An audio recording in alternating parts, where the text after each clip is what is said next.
നമ്മുടെ ആനീസ് കിച്ചണിനകത്തും ഒരു പുതിയ സ്വീറ്റാണ് ചെയ്യുന്നത്. ഈ സ്വീറ്റ് എന്ന് പറഞ്ഞാൽ ഡബിൾ സ്വീറ്റാണ്. അച്ഛാ, സ്വീറ്റ് എന്ന് പറഞ്ഞാൽ ശരിക്കും നമ്മൾ ആ സ്വീറ്റിൻ്റെ അർത്ഥം എന്താ? അത് തന്നെ നല്ല മധുരമുള്ള ഒരു സ്വീറ്റാണ് ഇന്ന് നമ്മളിവിടെ ചെയ്യാൻ പോകുന്ന സ്വീറ്റ് എന്നാന്ന് വെച്ചാൽ ഒബട്ടു എന്ന് പറയും. ഇപ്പം നമുക്ക് എന്നാന്ന് വെച്ചാൽ ഒരു സ്ലൈറ്റ് ചേഞ്ച് മാത്രമേ നമ്മുടെ ഈ ഒബട്ടു എന്ന് പറയുന്ന ഇന്നുണ്ടാക്കാൻ പോകുന്ന ഡിഷിനകത്ത് ഉള്ളൂ. തേങ്ങയൊക്കെ ചേരും, പിന്നെ ആണെങ്കിൽ ഒത്തിരി ഡ്രൈ ഫ്രൂട്ട്സ് ഇതിനകത്ത് വരും. അതുകൊണ്ട് ഒരുപാടൊക്കെ കഴിച്ചു കഴിഞ്ഞാൽ കുറച്ച് ഫാറ്റും കലോറീസും കൂടുതലുള്ള ഒരു സ്വീറ്റായത്. ഇത് ഒരുപാട് നമുക്കിപ്പോൾ സദ്യയൊക്കെ കഴിച്ച് പായസവും എല്ലാം കഴിച്ച് കഴിയുമ്പോൾ നമ്മളൊരുമാതിരി ഫിറ്റാവും എന്ന് പറയല്ലേ. എന്ന് പറഞ്ഞ പോലെ ഈ ഒരു ഒറ്റ ഡെസേർട്ട് കഴിക്കുമ്പോൾ തന്നെ ഭയങ്കര നമ്മളെന്താ പറയുക, ഒരു സ്വീറ്റ്നെസ് കൂടുതലാണ്. അതുകൊണ്ട് കുറച്ചൊരു ലിമിറ്റഡേ കഴിക്കാവുള്ളൂ. ഇതിന് പല പേരിലൊക്കെ അറിയപ്പെടും. ഇത് ഒബട്ടു എന്നറിയപ്പെടും, പൂരൻ ബോളി എന്നറിയപ്പെടും.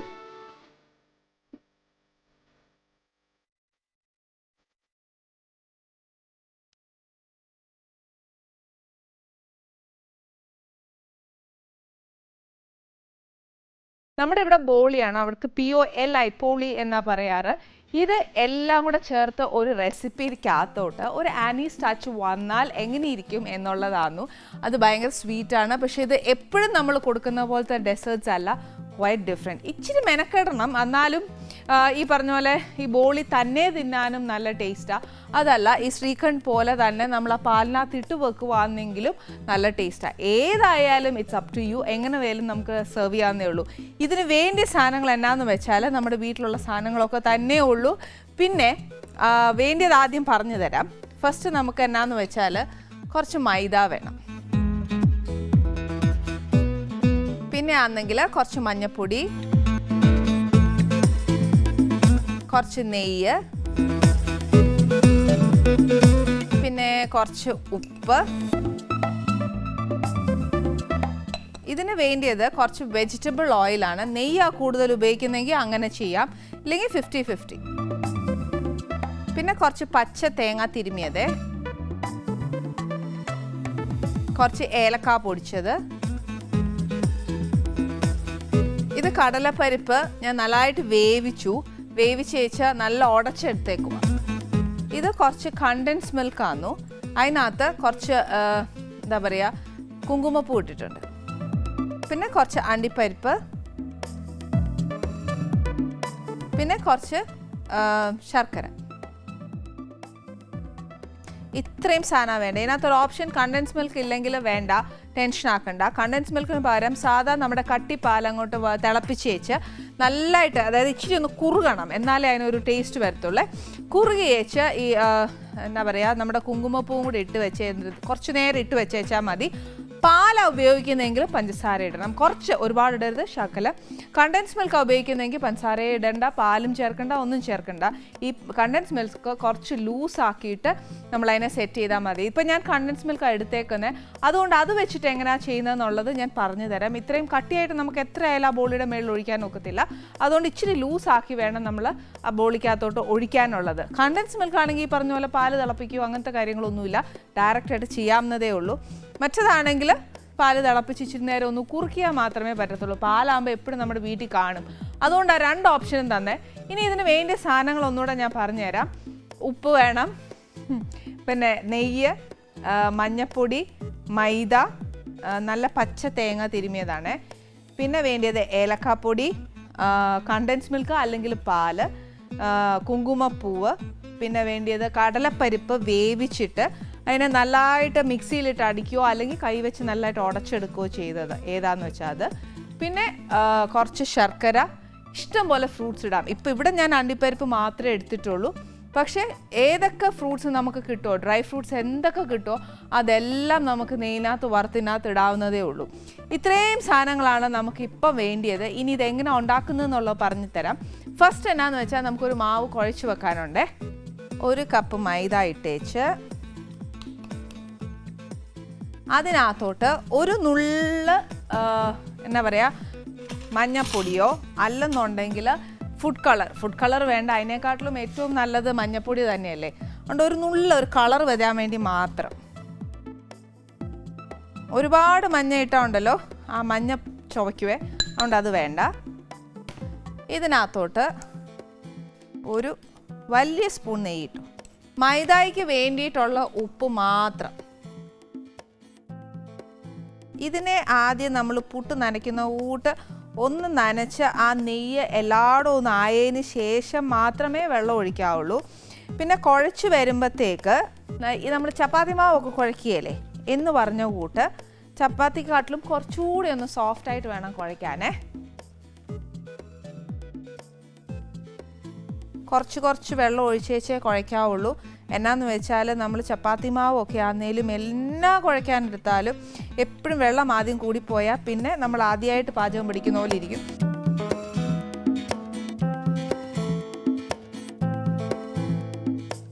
ഇപ്പം ഈ മാവ് നമ്മുടെ ചപ്പാത്തിക്ക് കുഴയ്ക്കുന്നതിനെക്കാട്ടിലും കുറച്ചുകൂടെ നല്ല സോഫ്റ്റ് ആയിട്ടുണ്ട്. ഇനി ഇതിനകത്തോട്ട് ഈ മാവ് കുറച്ചുകൂടെ ഒന്ന് സോഫ്റ്റ് ആവാൻ വേണ്ടി ഞാൻ കുറച്ച് വെജിറ്റബിൾ ഓയിൽ ഇതിൻ്റെ മേലിലോട്ട് തൂവി വെക്കാമെന്ന് ഇതിങ്ങനെ ഒഴിച്ച് വെച്ചേക്കാം.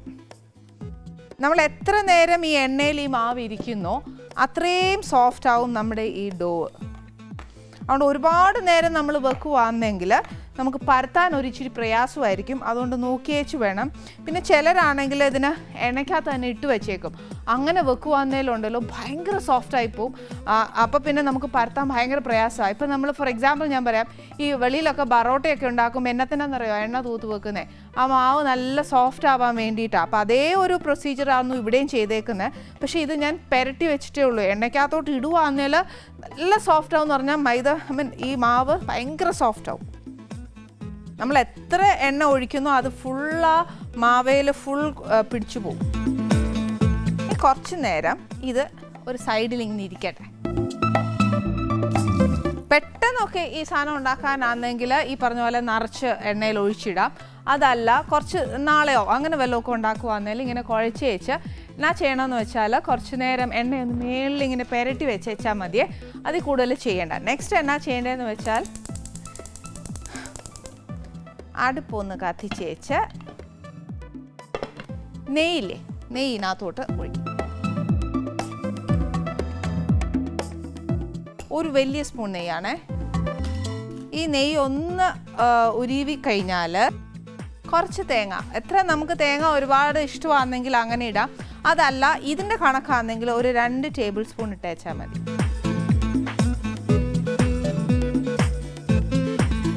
അതിൻ്റെ കൂടെ നമ്മൾ ഈ വേവിച്ച് വെച്ചേക്കുന്നില്ലേ നമ്മുടെ കടലപ്പരിപ്പ്, അതിടണം. അതിൻ്റെ കൂടെ തന്നെ ശർക്കര ഉരുക്കി വെച്ചേക്കുവാണെങ്കിൽ അത് മതി. അതല്ല ഇങ്ങനെയാണെങ്കിൽ ഒന്ന് ചെത്തിയേച്ചിട്ടാലുണ്ടല്ലോ പെട്ടെന്നൊന്ന് ഉരുവി കിട്ടും. ഇനി അന്ന് പണി വരുന്നേ അറിയാമല്ലോ അല്ലേ. ഇത് നല്ലതായിട്ടൊന്ന് വരട്ടണം. എന്നുവെച്ചാൽ ആ നെയ്യേ കിടന്ന് ആ ശർക്കര നല്ലതായിട്ടൊന്ന് ഉരുകിയേച്ച് ആ തേങ്ങായ്ക്കകത്തെ വെള്ളവും ഇതും എല്ലാം ഒന്ന് പറ്റി നമ്മുടെ ആ കടലപ്പരിപ്പുണ്ടല്ലോ അത് ശരിക്കും ഒന്ന് വരണ്ട് ശരിക്കും നമ്മളിപ്പോൾ കുഴച്ച് വെച്ച പോലെ തന്നെ ഒരു ഡോ ആവുമേ. അപ്പോൾ അറിയാം ഈ പറഞ്ഞ പോലെ തന്നെ അതിന് സമയം എടുക്കുമെന്നേ. നമ്മൾ ആ ഉരുട്ടി വെച്ച ഒരു മാവില്ലേ അതിനെ എളുപ്പത്തിന് വേണ്ടിയിട്ട് ഞാൻ കുറച്ച് ഈ കുഞ്ഞു ബോളാക്കി വെച്ചിട്ടുണ്ട്. ഈ നോക്കൂ, ഇപ്പം തന്നെ ഞാൻ ഇത് ഇങ്ങനെ തൊട്ട് കാണിച്ചു തരാം. ആ മൈദ എന്ത് സോഫ്റ്റായി പോകുന്നത് നോക്കൂ. ആ എണ്ണയിൽ ഇടുന്തോറും അത് സോഫ്റ്റ് ആയിക്കൊണ്ടിരിക്കും. പക്ഷെ നമുക്ക് അത്രയും സോഫ്റ്റ് ഒരുപാടായിപ്പോയാൽ ഞാൻ നേരത്തെ പറഞ്ഞ പോലെ പരത്താനൊക്കത്തില്ല. നെക്സ്റ്റ് ഞാൻ എന്നാ ചെയ്തതെന്ന് വെച്ചാൽ നമ്മൾ ആ ബ്രേക്ക് പറഞ്ഞ് നിർത്തിയ സമയത്ത് എന്താണെന്ന് വെച്ചാൽ ആ ചീനച്ചട്ടിക്കകത്തോട്ട് തേങ്ങ, ശർക്കര, പിന്നെ എന്നാ കടലപ്പരിപ്പ് ഇതെല്ലാം വേവിച്ച് നമ്മളങ്ങ് വരട്ടാനിട്ടേക്കുമല്ലായിരുന്നോ. അന്നേരം എന്നാ പറ്റിയെന്ന് വെച്ചാൽ അത് നല്ലതായിട്ട് ആറിക്കഴിയുമ്പോൾ വരണ്ട് കഴിയുമ്പോഴത്തേക്ക് അത് ഏകദേശം ഈ നിറവും ഇതേപോലെ ആവും. പക്ഷെ ഇപ്പം എനിക്കിത് തൊടാൻ പറ്റുന്നുണ്ട്. പക്ഷെ അന്നേരം തൊടാൻ പറ്റാത്തതുകൊണ്ട് നല്ല ആറിയ സമയത്ത് ഞാൻ ആ പാത്രത്തെ ഇട്ട് തന്നെ നല്ലതായിട്ടൊന്ന് നമ്മൾ നേരത്തെ കുഴച്ച പോലെ തന്നെ ഏലക്കാപ്പൊടിയും കൂടെ ചേർത്ത് ഞാൻ നല്ലതായിട്ടൊന്ന് കുഴച്ച് വെച്ചിട്ടുണ്ട്. ആ കുഴച്ചതിൽ നിന്നും ഒരു 6-7 ഉരുളയും ഇതേപോലെ ഉരുട്ടിയെടുത്തിട്ടുണ്ട്. തണുത്ത് കഴിയുമ്പോൾ അത് ശരിക്കും നല്ല സോഫ്റ്റായി കഴിയുമ്പോൾ ഇതേപോലെ, അതായത് നമ്മൾ മൈദയുടെ മാവിനെക്കാട്ടിലും കുറച്ചുകൂടെ ഒരു ചെറുത് അത്രയും മാത്രം ഇതിന് മതിയാവും. അതല്ല ഫില്ലിങ് കുറച്ച് കൂടുതൽ വേണമെന്ന് തോന്നുകയാണെങ്കിൽ അതേപോലെ ഇതിനകത്ത് എക്സ്ട്രാ കുഴയ്ക്കാൻ സമയത്ത് ചേർത്തത് ഏലക്കാപ്പൊടി മാത്രമേ ഉള്ളൂ. വേറെ ഒന്നും ഇതിനകത്ത് ചേർത്തിട്ടില്ല. ഇത്രയും മാത്രമേ ഇതിനകത്ത് ചേർത്തിട്ടുള്ളൂ. അതേപോലെ എത്ര നമ്മൾ മൈദയുടെ ബോൾസ് കിട്ടിയിട്ടുണ്ടോ അത്രയും ബോൾസ് തന്നെ ഞാൻ ഇതിനും എടുത്തു വച്ചിട്ടുണ്ട്. ഇനി നമുക്ക് കൺഫ്യൂഷൻ ഒന്ന് വരണ്ടല്ലോ എന്ന് വിചാരിച്ചിട്ടാണ് ഞാനത് ആ വരട്ടിയത് അവിടെ എടുത്ത് വെച്ചത്. മറ്റെല്ലാം ചെയ്തു വെക്കാൻ കാര്യം എന്ന് വെച്ചാൽ സമയം ലാഭിക്കാമല്ലോ, അതുകൊണ്ടാട്ടോ. ഇതിനൊരു ഇച്ചിരി പ്രയാസം ഉള്ളതുകൊണ്ടായിരുന്നു ഞാൻ അങ്ങനെ ചെയ്തത്.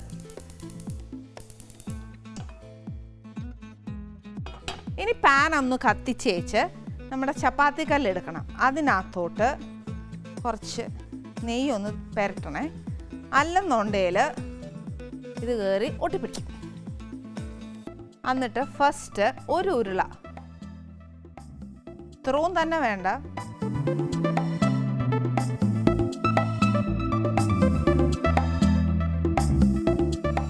ഒന്നെങ്കിൽ നെയ്യ് തൂത്ത് നമ്മൾ പരത്താൻ തുടങ്ങണം. അതല്ല എന്നുണ്ടെങ്കിൽ ഇച്ചിരി മൈദ തൂവി വെച്ചാലും മതി. നെയ്യാണ് ഏറ്റവും ബെസ്റ്റ്. പക്ഷേ ഞാൻ പറയുന്നത് എളുപ്പത്തിന് ഏറ്റവും നല്ലത് മൈദ തന്നെയാണ് കേട്ടോ. പിന്നെ അതല്ല കൈവാക്ക് പോലെ ഇങ്ങനെ പരത്താൻ ഒക്കുന്നുണ്ടെങ്കിൽ അങ്ങനെ ചെയ്യാം. എന്നിട്ട് ഇതിനകത്തോട്ട് ഇച്ചിരി കട്ടിയായിട്ട് പരത്തണേ. എന്നിട്ട് ഇതിനകത്തോട്ട് ഈ ബോൾ എടുത്ത് വയ്ക്കുക. എന്നിട്ട് ഇതിനെ ഒന്ന് മൂടണം.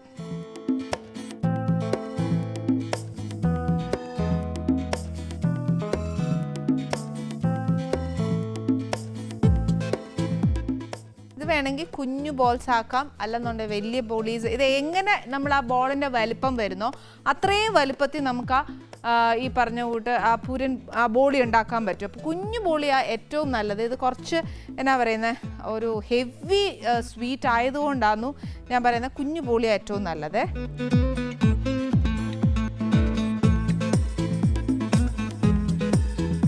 ഈ ബോളിനകത്ത് വച്ച് കഴിഞ്ഞാൽ തിരിച്ച് നമുക്ക് കൈ കൊണ്ട് പരത്താൻ ഒക്കുകയില്ല. നമുക്ക് ചപ്പാത്തിയുടെ കല്ല് വെച്ച് റോളർ വെച്ച് തന്നെ പരത്താൻ ഒക്കത്തുള്ളൂ. അന്നേരം കുറച്ച് മൈദ ഇട്ടോണേ.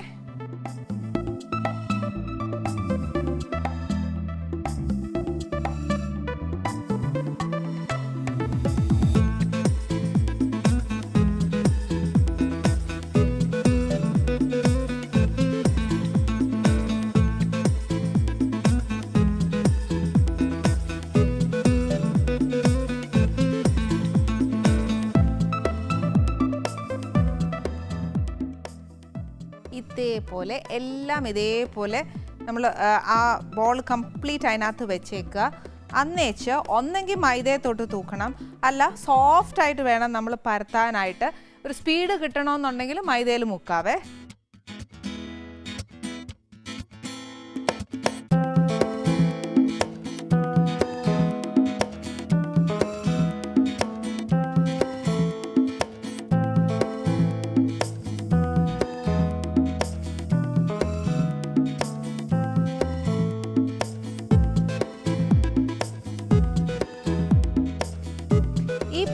നമ്മൾ ഈ ഉണ്ടാക്കുന്ന ബോളി പിന്നെ ചുട്ടെടുക്കുമ്പോഴത്തേക്ക് ശരിക്കും നെയ്യ് തൂത്ത് വേണം ചുട്ടെടുക്കാൻ. ഇത് കുറച്ചുകൂടെ കട്ടി കുറയ്ക്കണം എന്നുണ്ടെങ്കിൽ നേരത്തെ പറഞ്ഞ പോലെ മൈദ ചേർത്താൽ മതി. ഏറ്റവും ഞാൻ പറയാം നല്ല കൈവാക്ക് വന്ന ശേഷം മാത്രമേ നമ്മൾ ഇത് മൈദയിൽ മുക്കാതെ ചെയ്യാവുള്ളൂ. അല്ലാതെ ചെയ്യുമ്പോഴത്തേക്ക് ഈ പറഞ്ഞ പോലെ എനിക്കിനിപ്പോൾ ഞാൻ എത്ര ചെയ്താലും ശരിക്കും പറഞ്ഞാൽ മൈദയിൽ ചെയ്യുമ്പോഴാണ് എനിക്കും സ്പീഡപ്പ് ഉണ്ടാവുന്നത്. പക്ഷെ ഞാനത് റിയൽ ആയിട്ട് ചെയ്യുമ്പോൾ അങ്ങനെ ചെയ്യല്ലേ എന്ന് പറയാൻ കാര്യം അത് റിയലായിട്ട് അത് ഉണ്ടാക്കുന്ന ആ നെയ്യെ തന്നെ അധികം മൈദയൊന്നും ഉപയോഗിക്കാതെയാണ് അവരുണ്ടാക്കി ഞാൻ കണ്ടേക്കുന്നത്. ഇത് ഫസ്റ്റ് ഞാൻ ഉണ്ടാക്കാൻ പഠിച്ചത് തന്നെ എൻ്റെ ഒരു സിസ്റ്റർ ബാംഗ്ലൂരിൽ നിന്ന് വന്നപ്പോൾ ഞങ്ങളൊക്കെ തീരെ കൊച്ചാ. അപ്പോൾ ആ ചേച്ചി വന്നേച്ച് ഫസ്റ്റ് വീട്ടിലുണ്ടാക്കിയപ്പോഴത്തേക്ക് നല്ല ടേസ്റ്റ് ആയിരുന്നു. അന്ന് തൊട്ട് എൻ്റെ മനസ്സിനകത്ത് കയറിയ ഒരു ബോളിയാണ് ഇത്. എപ്പോഴും ചേച്ചി ഇവിടെ വരുമ്പോൾ ഞാൻ ചോദിക്കും, അല്ലെങ്കിൽ ബാംഗ്ലൂരിൽ വിളിച്ച് ചോദിക്കും. ചേച്ചി അപ്പോൾ എപ്പോഴും എനിക്ക് പറഞ്ഞു തരും ഇതെങ്ങനെയാണ് ഉണ്ടാക്കുന്നതെന്നും. ഇപ്പോഴും ആ സ്റ്റിൽ ഇതുണ്ടാക്കുമ്പോൾ നൊസ്റ്റാൾജിയ സ്റ്റിൽ നമ്മുടെ മനസ്സിലേക്കുണ്ട്. അപ്പോൾ ഈ ശരിക്കും പറഞ്ഞാൽ നവരാത്രി വന്നപ്പം ഞാൻ നമ്മുടെ പ്രേക്ഷകരുമായിട്ട് ശരിക്കും ഷെയർ ചെയ്തതാണ്. ഇത് നല്ലൊരു സ്വീറ്റാണ്. നമ്മുടെ നാട്ടിൽ ഇത് ചെയ്യത്തില്ല.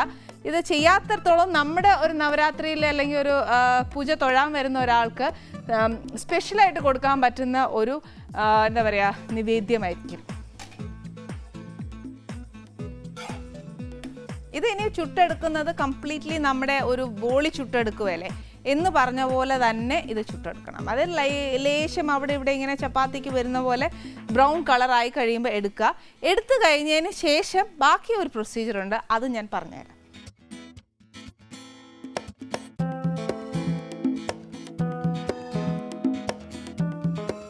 ഇനി ഇതെല്ലാം മാറ്റിയിട്ട് നെക്സ്റ്റ് ഞാൻ ഇതിൻ്റെ പ്രസൻറ്റേഷൻ എങ്ങനെ എന്നുള്ളത് കാണിച്ചു തരാം.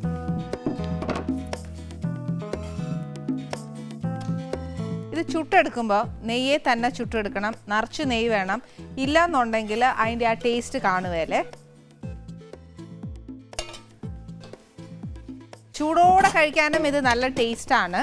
അത് ചൂടോടെ വേണമെന്നുണ്ടെങ്കിൽ അങ്ങനെ കഴിക്കാം, എങ്ങനെ ആയാലും. ഇനി എങ്ങനെ അതിൻ്റെ പ്രസൻറ്റേഷൻ എന്ന് പറഞ്ഞാൽ,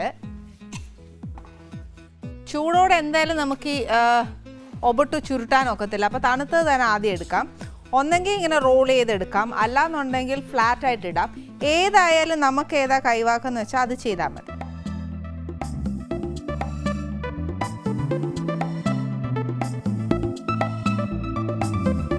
ഇതിൻ്റെ മേലിൽ കണ്ടൻസ് മിൽക്ക് അങ്ങനെ ചേർക്കണം എന്നുണ്ടെങ്കിൽ അങ്ങനെ ചേർക്കാം. അതല്ലാന്നുണ്ടെങ്കിൽ നമുക്ക് ഇച്ചിരി ലൂസാക്കിയിട്ട്, അതായത് ആ ഗ്രേവി നമുക്കൊന്ന് കുടിക്കണം എന്ന് തോന്നുവാണെങ്കിൽ അങ്ങനെ. ചിലർക്ക് കട്ടിയായിട്ടുള്ളതാണ് ഏറ്റവും ഇഷ്ടമുള്ളത്. ഇത് ഏതായാലും നമ്മുടെ ഇഷ്ടം എന്ന് വെച്ചാൽ അതുപോലെ ചെയ്താൽ മതി. ഇവിടെ ഇപ്പോൾ ഞാൻ കണ്ടൻസ് മിൽക്ക് കുറച്ച് ലൂസാക്കിയിട്ടുണ്ട്, അതാണ് ഞാൻ ഒഴിക്കുന്നത്. അപ്പോൾ അങ്ങനെ ഒഴിച്ചാലുള്ള ഗുണം എന്നാണെന്നറിയാവോ, നമ്മുടെ ആ ബോളിക്കകത്ത് അത് ഇച്ചിരി ഒന്ന് പിടിക്കുകയും ചെയ്യും. കഴിക്കുന്ന സമയമാകുമ്പോഴത്തേക്ക് അത് നല്ലൊരു സോഫ്റ്റായിട്ട് മാറുകയും ചെയ്യും.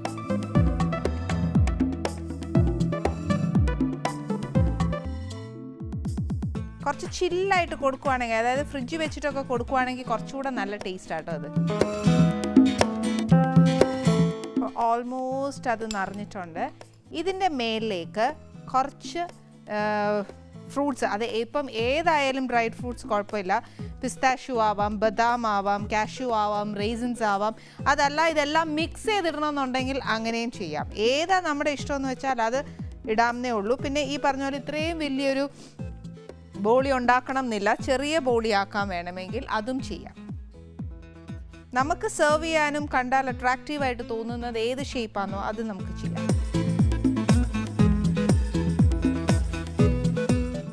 ഇതിൻ്റെ മേലിലേട്ട് ഒരു ഇച്ചിരി കുങ്കുമപ്പൂ, അതായത് 1-2 സ്ട്രാൻഡ്സ് ഇട്ടേച്ചാൽ മതി. ഇതിനെന്തായാലും കുറച്ച് വില കൂടുതലാണ്, അതുകൊണ്ട് ഒരുപാട് ഇടണ്ട. ഒരു റെഡിഷ് ടിൻറ്റ് വരാൻ മാത്രം. പിന്നെ ആ സ്ട്രാൻഡ്സ് ഇടുമ്പോൾ തന്നെ ആ സാഫ്രൻ്റെ ഒരു ടേസ്റ്റും കൂടെ നമ്മുടെ ആ ഡെസേർട്ടിൽ വരും. മോസ്റ്റ്ലി എല്ലാ ഡെസേർട്ട്സിനകത്തും സാഫ്രൻ്റെ ഒരു ടേസ്റ്റ് ഉണ്ട്.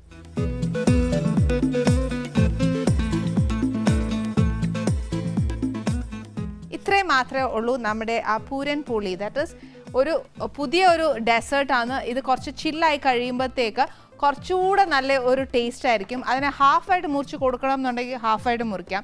ഇതൊന്നുമല്ല, മേളിൽ അത് ഡിസൈൻ ചെയ്യണ്ടെന്നുണ്ടെങ്കിൽ നമ്മൾ ഈ ബോഡി ചുരുട്ടുമ്പോൾ തന്നെ അതിനകത്ത് ഈ ഡ്രൈ ഫ്രൂട്ട്സ് ഫില്ല് ചെയ്ത് കൊടുക്കാമെന്നേ ഉള്ളൂ. ഏതാണെങ്കിലും ഒരേപോലെ ഉള്ളൂ. പിന്നെ വൈറ്റിഷ് ഷെയ്ഡ് അതിൻ്റെ മേളിൽ വരണം എന്നുണ്ടെങ്കിൽ കണ്ടൻസ് മിൽക്ക് ഇത്രയും ലൂസ് ആക്കണ്ട, കട്ടിക്ക് ഒഴിച്ചാൽ മതി. പക്ഷേ കട്ടിക്ക് ഒഴിക്കും തോറും കണ്ടൻസ് മിൽക്കിൻ്റെ അളവ് കൂടുതലേ വരത്തുള്ളൂ. പിന്നെ ഭയങ്കര സ്വീറ്റായി പോകും. അതാകുമ്പോൾ ചിലർക്കൊന്നും ഇഷ്ടപ്പെടത്തില്ല. ഈ ഒരു ലൂസാക്കി ചേർക്കുമ്പോഴാണ് ഏറ്റവും നല്ലത്. നമ്മുടെ പൂരൻ ബോളി ഒരു സ്പെഷ്യൽ വെറൈറ്റിയിലാണ് ഞാനിവിടെ ചെയ്തത്. അത് ഭയങ്കര സ്വീറ്റാണ്. ഇത് ശരിക്കും സ്വീറ്റ് എന്ന് പറയുന്നത് ഞാൻ മെയിനായിട്ട് ഉണ്ടാക്കാൻ കാര്യം എന്നാണെന്നറിയാമോ, ഈ ശരിക്കും നവമി ആയതുകൊണ്ടും ദിവസവും ഈ 9 ദിവസവും സ്വീറ്റ്സാണ് നിവേദ്യമായിട്ട് ദേവിയുടെ മുമ്പ് വെക്കുന്നത്. അതുകൊണ്ട് നമുക്ക് പലതരം വെറൈറ്റി വേണമല്ലോ എന്ന് വിചാരിച്ചിട്ട് ഞാൻ ചെയ്തതാണ്. പിന്നെ നമ്മൾ സ്ഥിരമായിട്ട് ക്യാരറ്റ് ഹൽവയും അതും ബർഫീസും ഇതെല്ലാം നമ്മൾ ചെയ്യുന്നതാണ്. അതുകൊണ്ട് നമുക്ക് അതെല്ലാവർക്കും അറിയാവുന്ന മൈസൂർ പാക്ക് അതെല്ലാം നമുക്കറിയാം. പക്ഷേ ഇത് കുറച്ച് ഡിഫറെൻ്റ് ആണ്. ഇത് കുറച്ച് നോർത്ത് ഇന്ത്യൻസ് കൂടുതൽ ഉപയോഗിക്കുന്നതാണ്. പക്ഷേ ചിലർക്കാണെങ്കിൽ പറഞ്ഞ പോലെ ആ ബോളി മാത്രമേ ഉപയോഗിക്കത്തുള്ളൂ. ഇത് ഭയങ്കര സ്വീറ്റാണ്, അതുകൊണ്ടാണ് ഞാനൊരു ട്വിസ്റ്റ് കൊടുത്തത്. പക്ഷേ ഇത് നല്ല ടേസ്റ്റുള്ള സാധനമാണ്. ഈ പ്രാവശ്യം നവമിക്ക് നമുക്കൊന്ന് ട്രൈ ചെയ്യാമേ. പിന്നെ എന്താണെന്ന് വെച്ചാൽ ഇന്ന് ഈ സ്വീറ്റ് നമ്മളോടൊത്ത് ആനീസ് കിച്ചണിനകത്ത് ഈ സ്വീറ്റ് ആയിട്ടുള്ള ദിവസത്തിൽ ഈ സ്വീറ്റ് റെസിപ്പി കഴിക്കാനായിട്ട് ഒരു സ്വീറ്റ് ആയിട്ടുള്ള ഒരാളാണ് വരുന്നത്. നമുക്ക് ഒരുപാട് എന്താ പറയുക, ഒരു സസ്പെൻസ് പോലെ ഞാൻ പറയുന്നില്ല, പക്ഷേ ഒരുപാട് പ്ലേ ബാക്ക് സിംഗേഴ്സ് നമ്മുടെ ആനീസ് കിച്ചണിൽ വന്നിട്ടുണ്ട്. ഒരുപാട് പാട്ട് നമ്മൾ കേട്ടിട്ടുണ്ട്. ഇത് സ്പെഷ്യൽ ഭയങ്കര സ്വീറ്റാണ്. ബൈ ലുക്ക് വൈസ്, സ്വഭാവം വൈസ് കണ്ടോ. Hearty welcome, hearty welcome. ഇപ്പൊ മനസ്സിലായില്ലേ, ഞാൻ പറഞ്ഞില്ലേ നമ്മുടെ ഡെസേർട്ട് പോലെ തന്നെ ഭയങ്കര സ്വീറ്റ് ആയിട്ട്, നല്ല പ്ലസന്റ് ആയിട്ട്, സ്വീറ്റ് വോയിസ് ആയിട്ട് നല്ല സ്വീറ്റ് ആയിട്ട് മൃദുലയാണ് നമ്മുടെ ആനീസ് കിച്ചണിൽ വന്നത്. സസ്പെൻസ് ഇടുക. ഞാൻ പേര് പോലും നോക്കൂ, ഞാൻ ഇത്രയും എക്സ്പ്ലെയിൻ ചെയ്യേണ്ട കാര്യം പോലും ഇല്ല. അച്ഛനും അമ്മയും അറിഞ്ഞിട്ട് കൊടുത്ത പേരാ മൃദുല. അപ്പൊ അത്രയും സോഫ്റ്റ് ആണെന്ന് തോന്നുന്നു. ഇപ്പൊ മൃദുല ചിരിക്കുന്ന പോലും എനിക്കിങ്ങനെ കാതോർത്തൊക്കെ നിൽക്കണം മൃദുല ചിരിക്കുന്നുണ്ട് എന്ന് അറിയാനായിട്ട്. എനിക്ക് എൻ്റെ ഒച്ചയുടെ മുമ്പിൽ ഞാൻ കേൾക്കാതെ പോകുന്നതെന്നുള്ളത് എനിക്ക് അറിയാൻ മേല. പക്ഷെ I M so happy. Thank you. ഈ സ്പെഷ്യൽ ഡേയിൽ വന്ന് ഞങ്ങളോടൊപ്പം ഈ നവമിയൊക്കെ ആഘോഷിക്കാൻ വന്നാൽ ഐ എം സോ താങ്ക്ഫുൾ. പിന്നെ എന്നാന്ന് വെച്ചാൽ നമ്മളെ ഒരു കാര്യം അറിയണം. എന്താന്ന് വെച്ചാൽ ഇപ്പൊ ബേസിക്കലി നമ്മളൊക്കെ കുഞ്ഞുനാളായിരുന്നു. എൻ്റെയൊക്കെ കുഞ്ഞുനാളിൽ മോളുടെയും അങ്ങനെ ആയിരിക്കും എന്ന് വിശ്വസിക്കുന്നു. എന്നാന്നറിയോ, ഈ ഒരു നമ്മൾ പൂജ വെക്കുന്ന ദിവസമായിരിക്കും നമ്മൾ ഏറ്റവും കൂടുതൽ പഠിക്കാൻ ശ്രമിക്കുന്ന ദിവസം, ഇല്ലേ? ബുക്കെടുക്കരുതെന്ന് പറഞ്ഞു കഴിഞ്ഞാൽ നമ്മൾ ആദ്യം അമ്മ ഒന്ന് വായിച്ചോട്ടെ അല്ലെങ്കിൽ ഒന്ന് വരച്ചോട്ടെ എന്ന് ചോദിക്കുന്നത്, ഇല്ലേ? കുഞ്ഞിലെ അങ്ങനെയായിരുന്നു. പക്ഷെ എൻ്റെ കുട്ടിക്കാലത്ത് എനിക്ക് ഏറ്റവും ഇഷ്ടമുള്ള സമയം എന്ന് പറയുന്നത് പൂജ ഹോളിഡേയ്സ് ആണ്.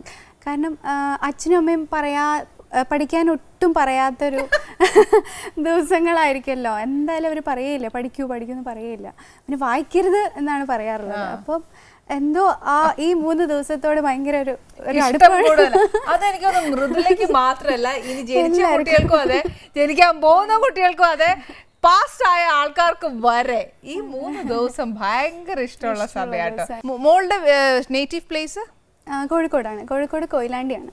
ഓ, അപ്പോൾ അവിടെയൊക്കെ ഭയങ്കര ട്രഡീഷണൽ ആയിട്ട് ഇതൊക്കെ ആഘോഷിക്കും. പിന്നെ ഞങ്ങൾക്ക് ഭയങ്കര ചിട്ടയോടുകൂടെ തന്നെയാണ് ആഘോഷങ്ങളൊക്കെ.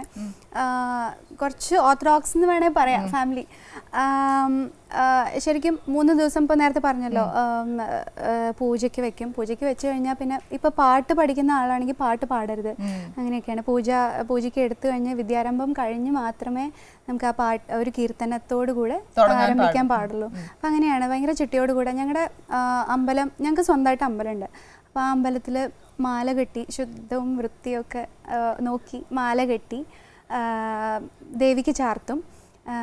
അങ്ങനെ ഈ 3 ദിവസങ്ങളിലുണ്ട്. ദുർഗാഷ്ടമി ദിവസം ഞങ്ങളുടെ ഫാമിലിയുടെ പൂജ ഉണ്ട്. അപ്പോൾ അങ്ങനെ ഭയങ്കര ചിട്ടയോട് കൂടിയുള്ള വിദ്യാരംഭമൊക്കെ ഭയങ്കര രസമാണ്. ഞങ്ങളുടെ തറവാട്ടിൽ 4 വീടുകളുണ്ട്. ഈ വീട്ടിലുള്ള എല്ലാവരും ഒരുമിച്ച് അമ്പലത്തിൻ്റെ ഉള്ളിൽ നിന്ന് വരിവരിയായിട്ട് ഇരുന്നിട്ടൊക്കെയാണ് വിദ്യാരംഭം ഒക്കെ ചെയ്യാറുള്ളത്. തീർച്ചയായിട്ടും. എൻ്റെ അമ്മാവൻ രാഘവ വാര്യറാണ്, ഡോക്ടർ രാഘവ വാര്യറാണ്. ഫേമസ് ഹിസ്റ്റോറിയനാണ് അദ്ദേഹം. അദ്ദേഹമാണ് അതിന് എന്താ പറയുക, അതെ, ലീഡ് ചെയ്തിട്ട് ചെയ്യാറുള്ളത്. ഈ 3 ദിവസമാണോ മോളെ, അതോ ഇത്ര ട്രഡീഷണൽ ആയിട്ട് ആഘോഷിക്കും എന്ന് പറഞ്ഞുകൊണ്ട് ചോദിച്ചത്, അതോ ഈ 9 ദിവസവും? ഇല്ല, 3 ദിവസം ഈ മാലകെട്ടലും അങ്ങനെ സംഭവങ്ങളൊക്കെ ഉണ്ട്. വിദ്യാരംഭത്തിനാണ് കുറച്ചുകൂടെ പ്രാധാന്യം കൊടുക്കുന്നത്.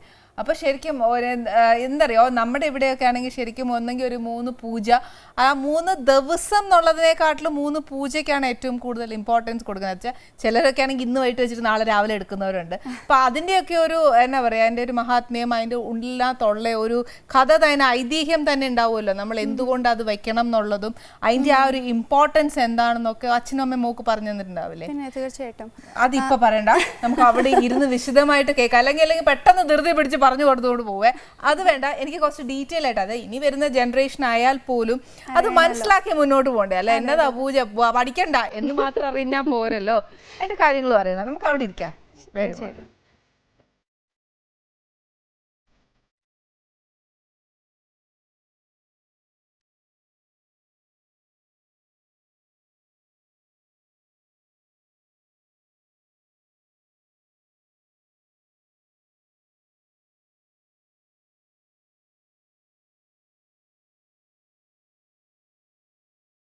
സ്വീറ്റ്സ് ഒക്കെ ഭയങ്കര ഇഷ്ടമാണ്. സ്വീറ്റ്സ് ഒക്കെ കഴിക്കും, ഇഷ്ടമാണ്. ഏറ്റവും കൂടുതൽ ഇഷ്ടം ഏതാ സ്വീറ്റ്സിൽ? അയ്യോ, അങ്ങനെ മൈസൂർ പാക്ക്, ബർഫി ഒക്കെ ഇഷ്ടമാണ്. എല്ലാം ഇഷ്ടമാണ്. ഈ രസഗുള ഭയങ്കര ഇഷ്ടമാണ്. അത്ര സ്വീറ്റ്സ് ഒക്കെ ഭയങ്കര ഇഷ്ടമല്ലേ? അപ്പൊ ഇന്ന് നമ്മൾ ഉണ്ടാക്കിയ സ്പെഷ്യൽ സ്വീറ്റും മൃദുലയ്ക്ക് ഭയങ്കര ഇഷ്ടമായിരിക്കും. ഇന്ന് എന്തായാലും നമ്മൾ നവമിയുടെ സ്പെഷ്യലാന്നു. ദേവിയുടെ കടാക്ഷം നമ്മുടെ ആനീസ് കിച്ചണിൽ ഒരുപാടുണ്ട്. അപ്പൊ നമുക്കൊരു കാര്യം ചെയ്യാം, ദേവിനെ ആദ്യം സന്തോഷിപ്പിച്ചിട്ടേ നമുക്ക് ബാക്കി വിശേഷങ്ങൾ തുടങ്ങാം. എനിക്കൊരു സ്തുതി പാടിത്തരും. ഓക്കെ. സരസ്വതി നമോസ്തുതേ ശാരദേ വിദ്യാപ്രദേ സരസ്വതി നമോസ്തുതേ ശാരദേ വിദ്യാപ്രദേ സരസ്വതി. ഫുൾ ഹാപ്പി ദേവി. ഇനിയിപ്പോ നമുക്ക് എന്താ പറയാ, ഐശ്വര്യമായിട്ട് നമ്മുടെ വിശേഷങ്ങളൊക്കെ പറയാം. ദേവി അങ്ങ് ഭയങ്കര ഹാപ്പിയായി. ഇനി നമ്മൾ ഹാപ്പി ആവണമെങ്കിലും നമ്മുടെ പ്രേക്ഷകർ ഹാപ്പി ആവണമെങ്കിലും മൃദുലയുടെ കംപ്ലീറ്റ് വിശേഷങ്ങളൊക്കെ കേൾക്കണം. പിന്നെ എനിക്ക് ഏറ്റവും കൂടുതൽ ഇപ്പൊ സംസാരിച്ചപ്പോ തന്നെ എനിക്ക് ഏറ്റവും ഇഷ്ടമായിട്ടാ എന്താ അറിയോ മോളെ, നമ്മുടെ ആ തറവാട്ടില് എല്ലാരും ഒരു ജോയിന്റ് ഫാമിലിയാ അല്ലെ? തീർച്ചയായിട്ടും. അത് ശരിക്കും ആ ഉണ്ടാവുന്ന ഒരു സന്തോഷം ഒരു പ്രത്യേക സന്തോഷം തന്നെയാണ്, കോമ്പാക്ട് ആവുന്നതിലും. ഇപ്പൊ അത് റയർ ആയിട്ടല്ലേ അങ്ങനെ ഉണ്ടാവാറുള്ളൂ. ഉണ്ടോ തന്നെ സംശയമാണു. പക്ഷെ മോളും born and brought in joint family അല്ലേ?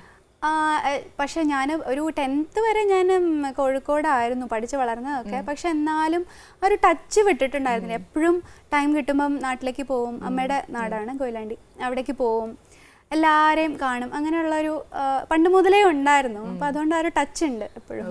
അപ്പൊ മോളെ അവിടെ ഈ നവമിക്ക് എല്ലാവരും കൂടെ കൂടുമ്പോ ഉണ്ടാവുമ്പോഴും ആ ഒരുക്കങ്ങള് അതെല്ലാത്തിനെ കുറിച്ച് ഒന്ന് പറഞ്ഞു. നല്ല രസമാണ്. അപ്പൂപ്പൻ അമ്മൂമ്മ എല്ലാരും. അതെ, അമ്മമ്മയാണ്. എൻ്റെ അച്ഛൻ കുറച്ച് മുമ്പ് മരിച്ചുപോയി. അപ്പം അമ്മമ്മ എന്ന് പറഞ്ഞാൽ അമ്മമ്മയ്ക്ക് ഈ അമ്പലവുമായിട്ട് ഭയങ്കര അറ്റാച്ച്ഡ് ആയിട്ടുള്ളൊരു ആളാണ്. ഞങ്ങളുടെ അമ്പലത്തിൽ ഇടയ്ക്കിടയ്ക്ക് നിറമാല ഉണ്ടാവും. ഈ നവമി ദിവസങ്ങളിൽ നേരത്തെ ഞാൻ പറഞ്ഞല്ലോ, എനിക്ക് തോന്നുന്നു മിക്കവാറും 50 ദിവസങ്ങളിലും ചിലപ്പം വഴിപാടായിട്ട് ആളുകൾ കഴിക്കാറുണ്ട്. പിന്നെ അതല്ലാതെ ഈ 3 ദിവസം എന്തായാലും ഈ നിറമാല ഉണ്ടാവാറുണ്ട്. അപ്പം ഈ അമ്മമ്മയ്ക്ക് ഈ നിറമാല അമ്പലത്തിലെ കാര്യങ്ങൾ എന്നൊക്കെ പറഞ്ഞിട്ട് അമ്മമ്മ ഭയങ്കര ബിസി ആയിരിക്കും. അപ്പോൾ ഞങ്ങളെയും കൂടെ അതിൽ ഇൻവോൾവ് ചെയ്യിച്ചിട്ട് ഒക്കെ ചെറിയ കുട്ടികളെ വരെ ഇൻവോൾവ് ചെയ്യിച്ചിട്ട് ചെയ്യുക. ജോലികൾ തരും. ഈ കർപ്പൂരം വെക്കുക, അങ്ങനെ കുറേ ഡെക്കറേഷനൊക്കെ ഉണ്ട്, ചെരാത് വെക്കുക. അപ്പോൾ അതൊക്കെ ചെറിയ കുട്ടികൾക്ക് വരെ അവിടെ അറിയാം. അപ്പോൾ നല്ല രസമായിരുന്നു. അന്ന് മുതലേ കുട്ടികൾ ഇതിലൊക്കെ ഇൻവോൾവ് ആയിട്ട് ഇപ്പോഴും അവർ വലുതാവുമ്പോഴും അത് ചെയ്തുകൊണ്ടിരിക്കുന്നു. ഇനി വരുന്ന കുട്ടികൾക്ക് അത് പറഞ്ഞു കൊടുക്കുന്നു. അപ്പം ഇപ്പൊ മോളുടെ ഫാമിലിയില് മോള് മാത്രമാണോ പാട്ട് പഠിച്ചത്? എൻ്റെ ഏട്ടൻ നന്നായിട്ട് പാടും. ഏട്ടൻ്റെ പാട്ട് കേട്ടിട്ടാണ് എന്ന് വേണമെങ്കിൽ പറയാം ഞാനും പാടി തുടങ്ങിയത്. ഞാനും ഏട്ടനും തമ്മിലൊരു 8 ഇയേഴ്സിൻ്റെ ഏജ് ഡിഫറൻസ് ഉണ്ട്. അപ്പോൾ ഒരു കുഞ്ഞു പെങ്ങളാണ്. അപ്പോൾ ആ ഒരു വാത്സല്യവും അതെ. പിന്നെ ഏട്ടൻ്റെ പാട്ട് കേട്ടിട്ടാണ് ഞാൻ അധികം വളർന്നിട്ടുള്ളത്. പിന്നെ അച്ഛനും അമ്മയും ട്രെയിൻഡ് അല്ലെങ്കിലും അവർ നല്ല സിംഗേഴ്സാണ്. പക്ഷെ അവർക്ക് ഒരിക്കലും പഠിക്കാനോ ഒന്നും പറ്റിയിട്ടില്ല. അന്നത്തെ സാഹചര്യം അറിയാലോ. അപ്പൊ ശരിക്കും അച്ഛന്റെ അമ്മയുടെയും ഒരു ആഗ്രഹം മക്കളിൽ കൂടി അങ്ങ് പൂർത്തീകരിച്ചു അല്ലേ? തീർച്ചയായിട്ടും. അവർക്ക് എന്ത് കഴിവുണ്ടെങ്കിലും മാക്സിമം സപ്പോർട്ടായിരുന്നു എൻ്റെ ഫാമിലിയിൽ നിന്ന് കിട്ടിയിട്ടില്ല. അച്ഛനും അമ്മയും ആണെങ്കിലും ഏട്ടനാണെങ്കിലും ഭയങ്കര എൻകറേജ്മെന്റ് ആണ് എപ്പോഴും ഉള്ളത്. അപ്പൊ അവിടെ ഫാമിലിയിൽ നിങ്ങൾ 4 പേരാണ് ഏറ്റവും കൂടുതൽ സിംഗേഴ്സ് എന്ന് പറയാൻ? അതെ. അപ്പം ഈ പൂജാ സമയത്തൊക്കെ നിങ്ങളുടെ കീർത്തനങ്ങളും സ്തുതികളും ഒക്കെ ഉണ്ടാവും? പൂജാ സമയത്ത് ഞാൻ പറഞ്ഞല്ലോ, ഈ വിദ്യാരംഭം കഴിഞ്ഞിട്ടേ നമുക്ക് പാടാൻ പാടുള്ളൂ. ആ സമയത്ത് വിദ്യാരംഭം കുറിച്ച് കഴിഞ്ഞിട്ട് എല്ലാവരും കൂടെ ചേർന്നാണ്, നേരത്തെ പറഞ്ഞല്ലോ. അത് കഴിഞ്ഞിട്ട് നമുക്ക് നമ്മൾ പഠിച്ചിട്ടുള്ള കീർത്തനങ്ങൾ പാടുക. അമ്പലത്തിൻ്റെ ഉള്ളിൽ നിന്ന് തന്നെയാണ് ചെയ്യുന്നത്. അപ്പോൾ അതിൻ്റെ ഒരു സുഖം വേറെ തന്നെയാണ്. വേറെ എവിടുന്ന് നമുക്ക് പൂജയ്ക്ക് വെച്ചാലും ആ ഒരു സാറ്റിസ്ഫാക്ഷൻ കിട്ടില്ല. അപ്പം ഏട്ടനൊന്നും ചിലപ്പം ഈ ലീവില്ലാതെ എത്തിപ്പെടാൻ പറ്റില്ല. അപ്പം ഏട്ടനൊക്കെ എപ്പോഴും പറയാറുണ്ട്, ചിലപ്പോൾ വീട്ടിലായിരിക്കും പൂജയ്ക്ക് വെക്കുക. ബാംഗ്ലൂരാണ് വർക്ക് ചെയ്യുന്നത്. അപ്പം ഏട്ടൻ എപ്പോഴും പറയാറുണ്ട് അത് മിസ് ചെയ്യുന്നുണ്ട്. ഞാൻ കഴിയുന്നതും എവിടെയാണെങ്കിലും പൂജ ഹോളിഡേയ്സിന് എപ്പോഴും നാട്ടിൽ എത്തിപ്പെടാൻ ശ്രമിക്കാറുണ്ട്. അപ്പൊ ദേവിയുടെ ഒരു അനുഗ്രഹം നമുക്കൊരു എന്തോ ഒരു കോൺഫിഡൻസ് ആണ് അവിടെ പൂജയ്ക്കൊക്കെ വെച്ച് പാടി വിദ്യാരംഭം കുറിച്ച് കഴിഞ്ഞാലൊരു കോൺഫിഡൻസ് അമ്മ തരുന്നതാണ് നമുക്ക് അല്ലെ? അല്ലെങ്കിൽ മനസ്സിനകത്തൊരു വലിയ പ്രയാസം, അയ്യോ എനിക്ക് ചെയ്യാൻ പറ്റിയില്ലല്ലോ, ഇനി ചെയ്യുന്നൊക്കെ ശരിയാവോ എന്നുള്ളൊക്കെ ഒരു ഡയലമേലായി പോകും. നമ്മ ഫുൾ കോൺഫിഡന്റ് അല്ലേ? മോളെ കുഞ്ഞുനാളില് ചേട്ടന്റെ പാട്ടൊക്കെ കേട്ടിട്ടാണ് മോള് ഇഷ്ടമായെന്നൊക്കെ പറഞ്ഞു. പക്ഷെ അപ്പൊ മോക്കും ഇതിനോടുള്ള ഒരു ടേസ്റ്റ് ഉണ്ട് എന്നുള്ളത് ആരാദ്യം മനസ്സിലാക്കി? ഞാൻ സത്യം പറഞ്ഞാൽ ഒട്ടും ടോക്കറ്റീവ് ഒന്നും അല്ലാത്ത ഭയങ്കര ഒരു സൈലന്റ് ആയിട്ടുള്ളൊരു ആളാണ്. കുട്ടിക്കാലത്ത് പ്രത്യേകിച്ച്, ഇപ്പോഴാണ് കുറെയൊക്കെ മാറിയത്. അപ്പം ഈ കുട്ടി വർത്താനം പറയില്ല, പിന്നെ ഇങ്ങനെ പാടുക എന്ന് വിചാരിക്കുന്നുണ്ടായിരുന്നു ആൾക്കാർ. അങ്ങനെ ഇരിക്കുമ്പോഴാണ് പെട്ടെന്ന് ഒരു ദിവസമാണ് ഞാൻ പാടി തുടങ്ങിയത്. അത് ഒട്ടും പ്രതീക്ഷിക്കാതെ. അപ്പം എൻ്റെ ഉള്ളിലൊരു പാട്ടുകാരി ഉണ്ട്. ഉണ്ടായിരുന്നു. അപ്പോൾ എല്ലാവരും ഏട്ടൻ്റെ പാട്ട് എല്ലാവരും കേട്ട് ഒരു പാട്ടുകാരൻ എന്നുള്ള ഒരു പേര് ഏട്ടന് കിട്ടിക്കഴിഞ്ഞു. പക്ഷെ ഒട്ടും പ്രതീക്ഷിക്കാതെയാണ് ഞാൻ പാടി തുടങ്ങിയത്. അപ്പം എങ്ങനെ എവിടെയോ പോകാനിരിക്കുമ്പോൾ അച്ഛനിങ്ങനെ പറഞ്ഞൊരു ഓർമ്മയുണ്ട്. എവിടേക്കോ ഇങ്ങനെ പോകാൻ റെഡിയായി നിൽക്കുമ്പോഴോ പുറത്തിറങ്ങി നിൽക്കുമ്പോഴോ എങ്ങാണ്ടാണ് ഞാനിങ്ങനെ കുറച്ചൊരു 2 ലൈൻസ്, അത് ലിറിക്സ് ഒന്നും കറക്റ്റ് ആയിരുന്നില്ല, അച്ഛനാണ് കേട്ടത്. ഒരു 2 ലൈൻസ് കണ്ടിന്യൂസ് ആയി പാടി. അപ്പൊ ഷോക്കായി, ഇവള് തന്നെയാണോ പാടിയത്, വർത്താനം പോലും പറയാത്ത ആളാണ്. പെട്ടെന്ന് ഓൾ ഓഫ് എ സഡൻ അപ്പൊ അച്ഛൻ ഒന്നുകൂടെ പാടിച്ചോ പിന്നെ അത് കേട്ടിട്ട്? അതോ എനിക്ക് ഓർമ്മയില്ല. അപ്പൊ അങ്ങനെ പറയുന്നത് കേട്ടിട്ടുണ്ട്. അപ്പൊ ഞാനൊരു ഹിന്ദി സോങ് ആയിരുന്നു പാടിയത്, അനുരാധ പൗദ്വാൾജിയുടെ. പക്ഷെ അത് എനിക്കിപ്പോ ഓർമ്മയില്ല. അച്ഛൻ ഫസ്റ്റ് ടൈം ഇത് പാട്ട് കേട്ടു എന്ന് പറഞ്ഞു. അച്ഛൻ ഭയങ്കരമായിട്ട് പ്രോത്സാഹിപ്പിച്ചിട്ടുണ്ട്. പിന്നെ തീർച്ചയായിട്ടും അച്ഛൻ മാത്രമല്ല, അമ്മയ്ക്ക് കുറച്ചൊക്കെ ഈ സ്കൂളിലൊക്കെ പഠിക്കുന്ന സമയത്ത് കുറേ ആക്ടിവിറ്റീസ് ഒക്കെ ഉണ്ടായിരുന്നു. ഡാൻസ് ഒക്കെ പഠിച്ചിട്ടുണ്ട് അമ്മ.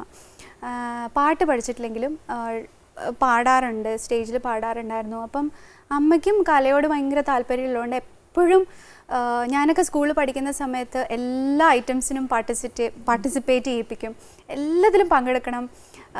നമ്മൾ എന്ത് റിസൾട്ടാണോ എന്താണ് ഫസ്റ്റ് പ്രൈസ് ആണോ കിട്ടാൻ പോകുന്നത് അതൊന്നും ചിന്തിക്കാതെ പങ്കെടുക്കണം എന്ന് അവരെപ്പോഴും പറയാറുണ്ടായിരുന്നു. അതെ അതെ അതെ. നമുക്ക് പിന്നീട് അത് കുറേ കാലം കഴിഞ്ഞ് ഓർക്കുമ്പോൾ അതൊക്കെ ഒരു രസമായിരിക്കും. അപ്പോൾ അവരെപ്പോഴും എനിക്ക് എൻ്റെ പേരൻസിനെ പറ്റി ആലോചിക്കുമ്പോൾ ഒരു അഭിമാനം തോന്നാറുള്ളത്, എപ്പോഴും അവർ പറയാറുള്ളത് റിസൾട്ടിനെ പറ്റി ഒരിക്കലും ചിന്തിക്കരുത്, നമ്മൾ മാക്സിമം നമ്മൾ ആ സ്റ്റേജിൽ പെർഫോം ചെയ്യുക, അത്രേ ഉള്ളൂ, ബാക്കി ദൈവത്തിന്റെ കയ്യിൽ എന്നാണ് എപ്പോഴും. നമ്മുടെ വശത്ത് നിന്ന് ഒരു തെറ്റും വരാൻ പാടില്ല, നമ്മുടെ കോൺട്രിബ്യൂഷൻ 100% ആയിരിക്കണം. അവസാനം അത് പ്രൈസ് കിട്ടിയില്ല എന്ന് പറഞ്ഞുള്ള ഒരു ദുഃഖം അങ്ങനെയൊന്നും വേണ്ട. ഇല്ല, അത് പണ്ട് മുതലേ ഇല്ലായിരുന്നു.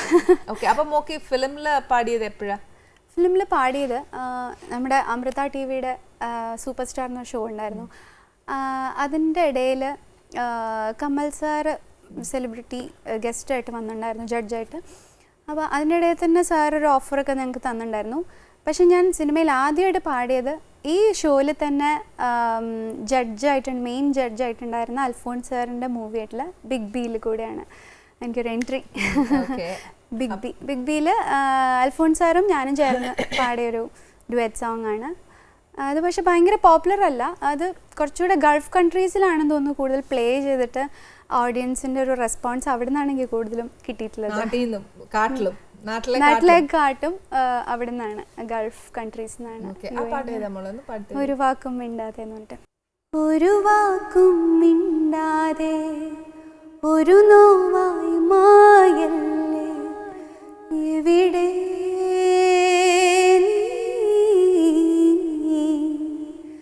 മിഴി രണ്ടും തേടുന്നു മനമെന്നും തേങ്ങുന്നു എവിടെ.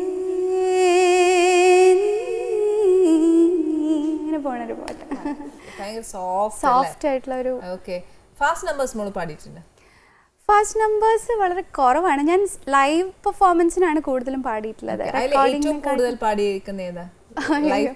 അത് സീസണൽ അല്ല, ഇപ്പം ആ സമയത്ത് ഏറ്റവും ഹിറ്റായി നിൽക്കുന്ന പാട്ട് ചൂസ് ചെയ്തിട്ട് പാടാറുണ്ട്. പിന്നെ ഷീലാക്കി ജവാനിയൊക്കെ ഹിറ്റായി നിൽക്കുമ്പോൾ കുറേ സ്റ്റേജസിൽ പാടിയിട്ടുണ്ടായിരുന്നു. ഇപ്പം ഞാനധികം മെഡ്ലിയാണ് പാടാറുള്ളത്. പണ്ടത്തെയും ഇപ്പോഴത്തെ ഹിറ്റ്സും എല്ലാം കൂടെ ചേർത്തൊരു മെഡ്ലി ആക്കിയിട്ട് സ്വന്തമായിട്ട് ചെയ്തിട്ടുള്ള അയ്യോ അത് കുറേ ഒരുപാടൊന്നും പാടണ്ട, കുറച്ച് പാടി തന്നാ മതി, ഫുൾ ലൈൻസ് ഒന്നും കുഴപ്പമില്ല.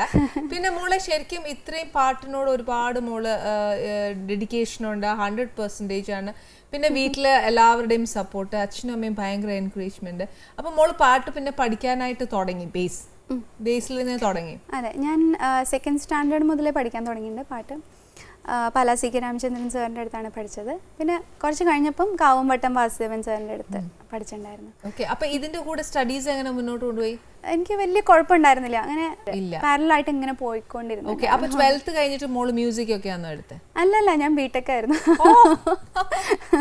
അപ്പൊ മൃദുല ഒരു വലിയൊരു എക്സാമ്പിൾ. എന്നാന്ന് വെച്ചാൽ നമുക്ക് എക്സ്ട്രാ കരിക്കുലർ ആക്ടിവിറ്റീസ് ഉണ്ടെങ്കിൽ അതും നടക്കണം, പഠിത്തവും നടക്കണം. അതായത് ഇപ്പൊ സത്യം പറഞ്ഞാൽ രണ്ടും വേണം എന്ന് വെച്ചാൽ ഒരുപോലെ കൊണ്ടുപോകുന്നതേ ഉള്ളൂ. അല്ലാതെ ഇത് ഉള്ളത് കൊണ്ട് ഇത് ഉഴപ്പി എന്ന് പറയുന്ന എന്നെ പോലെ കുറെ പേരുണ്ടാവും. അത് ശരിക്കും ഒരു എക്സ്ക്യൂസസ് ആണെന്ന് മാത്രമേ എനിക്ക് തോന്നൂ. ശരിയല്ലേ പറഞ്ഞു? ശരിയാണ്, ചെറുതായിട്ട്. ശരിക്കും ചെറുതായിട്ടെന്നല്ല, ശരിക്കും ശരിയാന്നു. മോളെ ഇപ്പൊ കുഞ്ഞുനാള് ഒരു 2nd സ്റ്റാൻഡേർഡ് തൊട്ടാണ് മോള് പാട്ട് പഠിച്ചു തുടങ്ങിയത്. അപ്പൊ ശരിക്കും നമ്മുടെ സ്കൂളിലായാലും കലോത്സവം അങ്ങനെയൊക്കെ എല്ലാം വരാറുണ്ടായിരുന്നു. പിന്നെ ചെറിയ ചെറിയ മത്സരങ്ങൾ അങ്ങനെയൊക്കെ വരാറുണ്ട്. ഇതിലൊക്കെ അച്ഛനമ്മ പറയുമായിരുന്നു മോളെ പങ്കെടുക്കുക എന്നൊക്കെ പറയുമായിരുന്നു? പിന്നെ തീർച്ചയായിട്ടും അച്ഛനമ്മ പറയുന്നത് നിനക്ക് ചെയ്യാൻ പറ്റുന്ന എല്ലാ ഐറ്റംസിലും പേര് കൊടുക്കുക, എന്നിട്ട് പറ്റുന്ന പോലെയൊക്കെ നീ ചെയ്യേ, നിന്റെ മാക്സിമം നീ ചെയ്യുക, പക്ഷെ റിസൾട്ട് നോക്കണ്ട. അങ്ങനെ കുറേ ഐറ്റംസ് എനിക്ക് അറിയാത്ത പോലെ പോലും ഉള്ള ഐറ്റംസ് വരെ ഞാൻ ചെയ്തിട്ടുണ്ട്. അപ്പൊ എങ്ങനെയാണ് ശരിക്കും ആ റിയാലിറ്റി ഷോയിലേക്ക് എൻ്റർ ആയത്? ഞാൻ 10th പഠിക്കുന്ന സമയത്തായിരുന്നു, ഒരു ചാനലിലുണ്ടായിരുന്നു. പിന്നെ അത് പക്ഷേ ഭയങ്കര പോപ്പുലർ ഷോ ഒന്നും ആയിരുന്നില്ല. അതൊരു നല്ലൊരു എക്സ്പീരിയൻസ് ആയിരുന്നു. അത് കഴിഞ്ഞിട്ട് വേറെ ഒരു ദാസാറിൻ്റെ പേരിലൊരു ഷോ ഉണ്ടായിരുന്നു, സ്വരലയ അവാർഡ്. അപ്പം അതിന് വിൻ ചെയ്തിട്ടുണ്ടായിരുന്നു. അതൊക്കെ നല്ലൊരു എക്സ്പീരിയൻസ് ആയിരുന്നു. ശരിക്കും ഒരു റിയാലിറ്റി ഷോ, ഒരു ആക്ച്വൽ റിയാലിറ്റി ഷോ എന്ന് പറയാൻ പറ്റുന്നത് അമൃത TV-യിലെ സൂപ്പർ സ്റ്റാർ തന്നെയാണ്. അതിൽ ശരിക്കും എനിക്ക് ഒരുപാട് മാറ്റങ്ങൾ സംഭവിച്ചിട്ടുള്ള ഒരുപാട് ഇമ്പ്രൂവ്മെൻറ്റ് ഉണ്ടായിട്ടുണ്ടായിരുന്നു. എൻ്റെ സിംഗിങ്ങിലാണെങ്കിലും പെർഫോമൻസ് വൈസ് ആണെങ്കിലും എന്താ പറയാ, ഒരുപാട് പാഠങ്ങൾ പഠിച്ചു. അതെ അതെ. പിന്നെ തീർച്ചയായിട്ടും കോസ്റ്റ്യൂം ഇതൊക്കെ ശ്രദ്ധിക്കാൻ തുടങ്ങി. ഞാൻ ആദ്യം പാടിക്കൊണ്ടിരുന്ന സമയത്ത് കോസ്റ്റ്യൂമും പിന്നെ നമ്മൾ ഇൻട്രാക്ഷനും ഒന്നും അധികം ശ്രദ്ധിച്ചിട്ടുണ്ടായിരുന്നില്ല. പക്ഷേ ഈ ഷോയിൽ വന്നതിൻ്റെ ശേഷമാണ് എങ്ങനെയാണ് ഓഡിയൻസിൻ്റെ അടുത്ത് ഇൻട്രാക്ട് ചെയ്യുക, അവരിലേക്ക് ഇറങ്ങിച്ചെന്ന് എങ്ങനെ നമ്മൾ അവരെയും കൂടെ ഇൻവോൾവ് ചെയ്യിച്ചിട്ട് പെർഫോം ചെയ്യുക, അതൊക്കെ പഠിച്ചത് ഈ ഷോയിൽ വന്നതിന്റെ ശേഷം. എനിക്ക് തോന്നുന്നു ആ പെർട്ടിക്കുലർ പോയിന്റ് മനസ്സിലാക്കിയിട്ട് പിന്നെ മൈക്ക് കയ്യിൽ കിട്ടിയ പിന്നെ മൃദുല അങ്ങ് മാറുമായിരിക്കും. എനിക്ക് തോന്നുന്നു ആർട്ടിസ്റ്റുകൾക്ക് ഒക്കെ ഉള്ളൊരു, ചേച്ചിക്ക് അറിയാൻ പറ്റുമായിരിക്കും അല്ലേ, ആ ഒരു പിന്നെ നമുക്ക് ചുറ്റുപാടൊന്നും വലിയ സറൗണ്ടിങ്സ് നമ്മൾ ബോധേർഡ് അല്ല. ഓക്കെ മോളെ, ഈ റിയാലിറ്റി ഷോസിലൊക്കെ ഈ ഡേഞ്ചർ സോണിൽ വന്ന് പെട്ടിട്ടുണ്ടോ? പെട്ടിട്ടുണ്ട്. പിന്നെ അതൊരു ഭാഗം തന്നെയാണല്ലോ ഷോസിന്റെ ഒക്കെ. വന്ന് പെട്ടിട്ടുണ്ട്. അത് എന്താ പറയാ, ടെൻഷൻ ഉണ്ടാവും,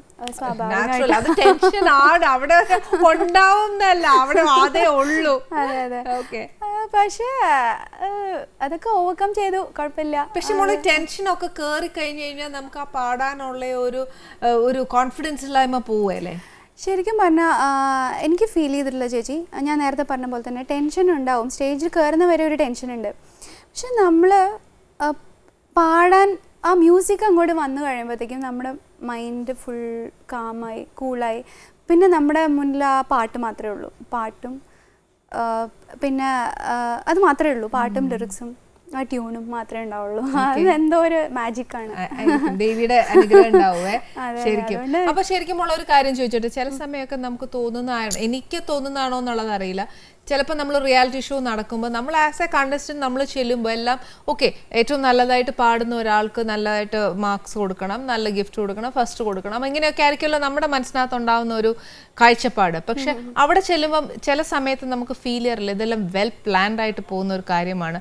അപ്പം നമ്മൾ ഇത്രയും കഷ്ടപ്പെട്ടാലും ഇത് കിട്ടണം എന്നില്ല, ചിലപ്പം വേറെ ആൾക്ക് കിട്ടിപ്പോവാം എന്ന് എപ്പോഴെങ്കിലും ഫീൽ ചെയ്തിട്ടുണ്ടോ? ഞാൻ പറയട്ടെ ചേച്ചി, ഞാൻ നേരത്തെ പറഞ്ഞ പോലെ തന്നെ എൻ്റെ പേരൻസ് എപ്പോഴും എന്നോടും എൻ്റെ ബ്രദറിനോടും പറഞ്ഞിട്ടുള്ള കാര്യം എന്താ വെച്ചാൽ, നമ്മൾ റിസൾട്ടിനെ പറ്റി ചിന്തിക്കേണ്ട, നിന്റെ മാക്സിമം ആ സ്റ്റേജിൽ കൊടുക്ക്, അത് മാത്രമേ അവർ എപ്പോഴും പറഞ്ഞിട്ടുള്ളൂ. അപ്പോൾ അതുകൊണ്ട് റിസൾട്ട് എന്തോ ആയിക്കോട്ടെ, അപ്പം എപ്പോഴും അങ്ങനെ തന്നെ മൈൻഡിൽ അത് വെച്ചിട്ടാണ് ഞാൻ എപ്പോഴും പെർഫോം ചെയ്തിട്ടുള്ളത്. അതുകൊണ്ട് തന്നെ എപ്പൊക്കെ പെർഫോം ചെയ്തോ എനിക്ക് എൻ്റെ മാക്സിമം കൊടുക്കാൻ പറ്റിയിട്ടുണ്ട് എന്ന് തന്നെയാണ് എൻ്റെ ഒരു, എനിക്ക് തോന്നുന്നു. അപ്പം മൃദുല ശരിക്കും പറഞ്ഞാൽ ആ ഒരു അച്ഛനും അമ്മയും പറഞ്ഞു തന്ന ആ വേർഡിങ്സ് എപ്പോഴും മനസ്സിനകത്ത് അങ്ങ് ഉണ്ട്.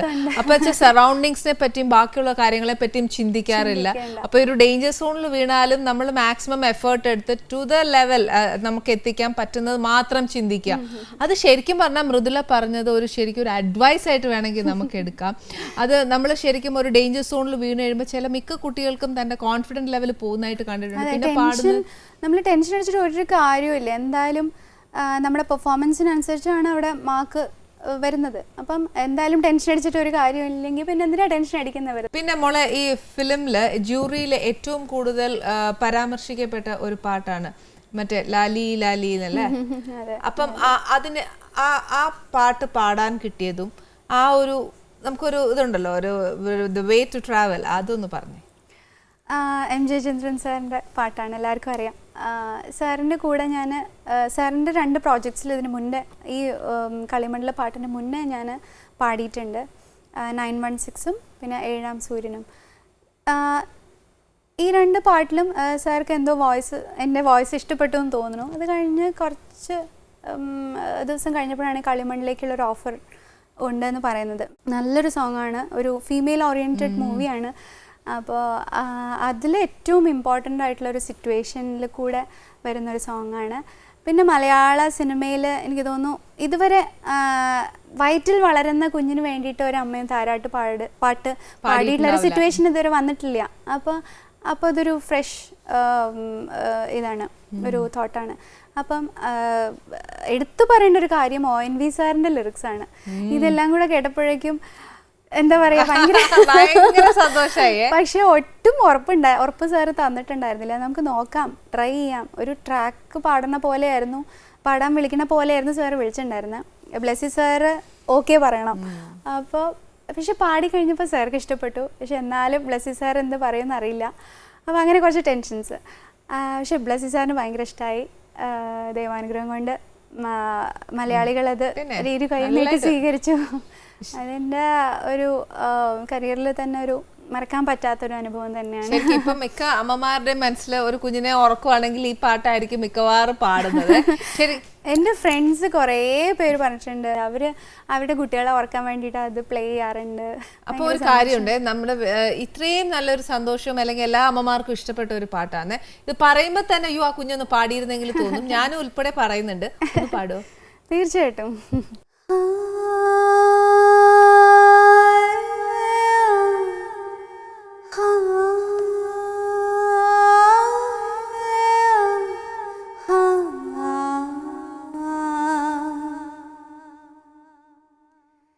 ലാലി ലാലി ലേ ലാലി ലാലി ലേലോ, ലാലി ലാലി ലേ ലാലി ലാലി ലേലോ. മലരുളി മന്ദാര മലരെ മഞ്ചാടി മണിയെ ചാഞ്ചാടും അഴകേ, പുതുമലരെ പുന്നാര മലരെ എന്നോമക്കണിയെ എൻ കുഞ്ഞുമലരെ. ലാലി ലാലി ലേ ലാലി ലാലി ലേലോ, ലാലി ലാലി ലേ ലാലി ലാലി ലേലോ. ഇത് ശരിക്കും ആർക്കാ ഇഷ്ടമല്ലാത്തല്ലേ ഈ പാട്ട്? അമ്മമാരായാലും കുഞ്ഞുങ്ങളായാലും ആ ഒരു 5 മിനിറ്റ് അങ്ങനെ കേട്ടോണ്ടിരിക്കും. ആ ഒരു സൈലൻസ്, ആ പിൻ ഡ്രോപ്പ് സൈലൻസ് എന്തായാലും ആ കേൾക്കുന്ന ആൾക്കാർക്ക് അവിടെ ആ വീട്ടിലുണ്ടാവും, ഉറപ്പ്. ഒരു കാര്യം ചെയ്യട്ടെ, കുടുംബത്തെ പറ്റിയൊന്നും പറഞ്ഞില്ലല്ലോ. ഹസ്ബൻഡ് അരുൺ ബി വാര്യർ, ആയുർവേദ ഡോക്ടറാണ്. ഇപ്പോൾ അഷ്ടാംഗം ആയുർവേദ മെഡിക്കൽ കോളേജിൽ വർക്ക് ചെയ്യാണ്, പീഡിയാട്രീഷ്യനാണ്. പിന്നെ എനിക്ക് ഒരു മോളുണ്ട്, 1 വയസ്സും 3 മാസമായി, മൈത്രേയി. മൈത്രേയി എന്ന് പറഞ്ഞാൽ നല്ല അറിവുള്ള സ്ത്രീ എന്നാണ് അതിന്റെ അർത്ഥം. മോക്ക് പാടിക്കൊടുത്തോ ഈ പാട്ട്? അമ്മ പാടിയ പാട്ട്? പിന്നെ ഞാൻ പ്രഗ്നന്റ് ആയിരിക്കുന്ന സമയത്ത് തന്നെ ഞാൻ പാടാറുണ്ടായിരുന്നു. അവള് കുറച്ച് വയലന്റ് ആയിരുന്നു. 8 months ഒക്കെ ആയപ്പോ ഭയങ്കര ആക്റ്റീവ് ആയിരുന്നു. അപ്പോൾ ഞാൻ ഈ പാട്ട് പാടുന്ന സമയം ചിലപ്പോൾ പ്ലേ ചെയ്യും, റെക്കോർഡ് പ്ലേ ചെയ്യും. അപ്പോൾ അവള് കുറച്ച് സൈലന്റ് ആയിട്ട് അനങ്ങാതെയൊക്കെ കിടക്കാറുണ്ട്. ശരിക്കും അങ്ങനെ അമ്മമാരൊക്കെ പറഞ്ഞു കേൾക്കാറുണ്ട് അല്ലെ? പ്രഗ്നന്റ് ആയിരിക്കുമ്പോഴത്തേക്ക് നമ്മൾ കേൾക്കുന്ന സ്തുതികളും സ്തോത്രങ്ങളും കഴിയുന്നതും ദൈവികമായിട്ട് വേണം ഒരു പ്രഗ്നന്റ് ലേഡി എല്ലാ പാട്ടുകളും കേൾക്കാൻ എന്നൊക്കെ പറയും. ഞാൻ വിഷ്ണു സഹസ്രനാമവും ലളിതാ സഹസ്രനാമവും എപ്പോഴും കേൾപ്പിക്കാറ്, ഡെയിലി കേൾക്കാറുണ്ടായിരുന്നു ഈ പ്രഗ്നന്റ് ആയ സമയത്ത്. അതിന്റെ ഒരു അനുഗ്രഹം എത്രയായാലും മോക്കുണ്ടാവും. പിന്നെ ഒരുപാട് യാത്ര ചെയ്യുമോ മോളെ? ഷോസുമായിട്ട് ബന്ധപ്പെട്ട് ഒരുപാട് യാത്ര ചെയ്യേണ്ടി വരുമല്ലോ. ഇഷ്ടമാണോ യാത്ര ചെയ്യാനൊക്കെ? കുറേയൊക്കെ ഇഷ്ടമാണ്. പക്ഷെ ചിലപ്പോൾ എനിക്ക് കുറച്ച് കഴിയുമ്പോൾ വീട്ടിലേക്ക് പോകണം എന്നുള്ളൊരു തോന്നും. കുറച്ച് പണ്ട് മുതലേ കുറച്ച് ഹോം സിക്ക് ആണ്. എവിടെയൊക്കെ പോയിട്ടുണ്ട് മോള്? UAE പോയിട്ടുണ്ട്, പിന്നെ സ്വിറ്റ്സർലാൻഡ്, ഓസ്ട്രേലിയ, സ്ഥലത്തൊക്കെ പോയിട്ടുണ്ട്. നമ്മൾ ചെന്ന് പാടുമ്പോ നമ്മുടെ മലയാളീസ് എല്ലാരും വന്ന് ഭയങ്കര ഒരു അടുപ്പം അവർ കാണിക്കാറുണ്ട് എല്ലാ സ്ഥലത്ത് പോയാലും. എനിക്ക് തോന്നുന്നു ഇവിടത്തേനെക്കാട്ടെന്ന് പറയാൻ പറ്റില്ല, കുറച്ചുകൂടെ എനിക്ക് തോന്നുന്നു അവരുടെ നാട്ടിൽ നിന്ന് ഒരാൾ വരുന്നതോ അങ്ങനെ എന്തോ ഒരു സ്നേഹമാണ്. അവരുടെ ഇടയിലുള്ള ഒരാളോട് എങ്ങനെ അവർ ബിഹേവ് ചെയ്യുന്നു, അങ്ങനെ ഒരു ഇതാണ് എനിക്ക് തോന്നുന്നത്. എന്താ അറിയോ, ശരിക്കും മോളെ അവര് എബ്രോഡ് ആണ്, നമ്മുടെ നാട് കാണുന്നില്ല, പക്ഷെ നമ്മുടെ നാട്ടിൽ നിന്ന് ഒരാൾ വരുന്നെന്ന് കേൾക്കുമ്പോ തന്നെ അവർക്ക് ഭയങ്കര സന്തോഷാ. ശരിക്കും ഒരു പാട്ടുകാരി കൂടെ ആകുമ്പോ പിന്നെ ഞാൻ പറയണ്ടല്ലോ, നമുക്ക് നമ്മുടെ നാട്ടിൽ ഒരാൾ വരുന്നു പറയുമ്പോ അവർക്ക് നാട് കണ്ട ഒരു എഫക്റ്റ് ആയിരിക്കും. ആ ഒരു സ്നേഹം മുഴുവൻ അവര് തരണ്ടേ ശരിക്കും, അതുകൊണ്ടായിരിക്കും. ബാക്കി പ്ലേ ബാക്ക് സിംഗേഴ്സും ഒക്കെ ആയിട്ട് നമുക്ക് ഭയങ്കര ഫ്രണ്ട്ഷിപ്പ് ഉണ്ട്. പിന്നെ തീർച്ചയായിട്ടും എനിക്ക് തോന്നുന്നു നമ്മുടെ പഴയ ഫ്രണ്ട്സിനെക്കാട്ടും സിംഗേഴ്സിനെയാണ് കൂടുതലും എപ്പോഴും ടച്ച് ഉള്ളത്. എപ്പോഴും കാണും ഷോസ്. അപ്പം വലിയ വലിയ ഷോസ് ഒക്കെ ആകുമ്പോൾ എല്ലാ സിംഗേഴ്സും ഉണ്ടാവും, അപ്പൊ എല്ലാരും കാണാൻ പറ്റും. നേരത്തെ മോള് പറഞ്ഞു ONV സാറിന്റെ ലിറിക്സിൽ പാടാൻ പറ്റിയത് ഭയങ്കര ഒരു നല്ല കാര്യം, ഇല്ലാന്ന് ഞാൻ പറയുന്നില്ല. അതേപോലെ മോക്ക് ഏറ്റവും കൂടുതൽ വർക്ക് ചെയ്യാൻ മ്യൂസിക് ഡയറക്ടേഴ്സിന് ഏതാ തോന്നിയിട്ടല്ലേ? അയ്യോ, എനിക്ക് ഭയങ്കര ആഗ്രഹം ഉണ്ടായിരുന്നു ഈ രവീന്ദ്ര മാസ്റ്ററിന്റെ ഒക്കെ, ജോൺസൺ മാഷ്, അവരുടെയൊക്കെ ഒരു പാട്ടെങ്കിലും പാടണമെന്നൊരു ആഗ്രഹം ഉണ്ടായിരുന്നു. പക്ഷെ ചെറുതായിരുന്നു, അങ്ങനെയല്ല, അതിനൊക്കെ ഒരു ഭാഗ്യം വേണമായിരുന്നു. പിന്നെ എനിക്ക് ഭയങ്കര സന്തോഷം തോന്നിയിട്ടുള്ളത് ഓഫ് കോഴ്സ് M. ജയചന്ദ്രൻ സാറിൻ്റെ കൂടെ വർക്ക് ചെയ്തു. പിന്നെ ഔസേപ്പച്ചൻ സാറ്, എനിക്ക് തോന്നുന്നു ഞാനൊക്കെ ജനിക്കുന്നതിൻ്റെ മുന്നേ തന്നെ സാറൊക്കെ ഈ ഫീൽഡിലുള്ള ആളാണ്. അപ്പോൾ ഞാനൊക്കെ ഉണ്ടായിട്ട് എനിക്ക് തോന്നുന്നു സാറിൻ്റെ ഒക്കെ പാട്ട് കേട്ടിട്ടായിരിക്കും ഞാൻ ഉറങ്ങിയിട്ടും ഒക്കെ ഉള്ളത്, പാട്ട് പഠിച്ചിട്ടും ഒക്കെ ഉള്ളത്. അപ്പോൾ അത്രയും ഒരു ലെജൻഡറി ആയിട്ടുള്ളൊരു, അത്രയും സീനിയർ ആയിട്ടുള്ളൊരു മ്യൂസീഷ്യൻ്റെ കൂടെ വർക്ക് ചെയ്യാൻ പറ്റുക എന്ന് പറയുന്നത് ഭയങ്കര ഒരു സ്വപ്നം പോലെയാണ് എനിക്ക് ഇപ്പോഴും തോന്നിയിട്ടുള്ളത്. അനുരാധ പൗദ്വാളിന്റെ ഒരുപാട് പാടാറുണ്ട്. ലതാജിയുടെ ആണ് കൂടുതലുള്ളത്. ലതാജിയുടെ ഞാൻ നല്ലൊരു ഫാനാണ്. ലതാജിയുടെ പാട്. ലതാജിയുടെ പാടാം. जिया लागे ना तेरे बिना मेरा कहीं जिया लागे ना, ना जिया लागे ना तेरे बिना मेरा कहीं जिया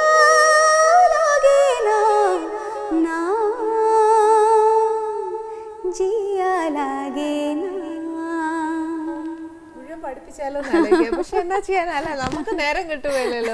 പക്ഷെ അസലായിരിക്കും കേട്ടോ, ഇത്രയും സ്വീറ്റ് ആയിട്ട് തന്നിട്ട്. എനിക്ക് ഒരുപാട് എന്താ പറയാ, ഇന്നത്തെ സ്വീറ്റ്നെസ് എനിക്ക് കിട്ടിയത് ദേവിയുടെ പ്രസാദ നിലയിൽ പറയുവാണെങ്കിൽ ശരിക്കും മൃദുലയുടെ കുറേ നല്ല സോങ്സ് ആണ് എനിക്ക് നിവേദ്യമായിട്ട്. താങ്ക് യു വെരി മച്ച് മോളെ. പിന്നെ ഇന്ന് ഞാൻ ഉണ്ടാക്കിയ സ്വീറ്റ് എന്നാ അങ്ങോട്ട് തരട്ടെ. വായിൽ വെള്ളം വരണു.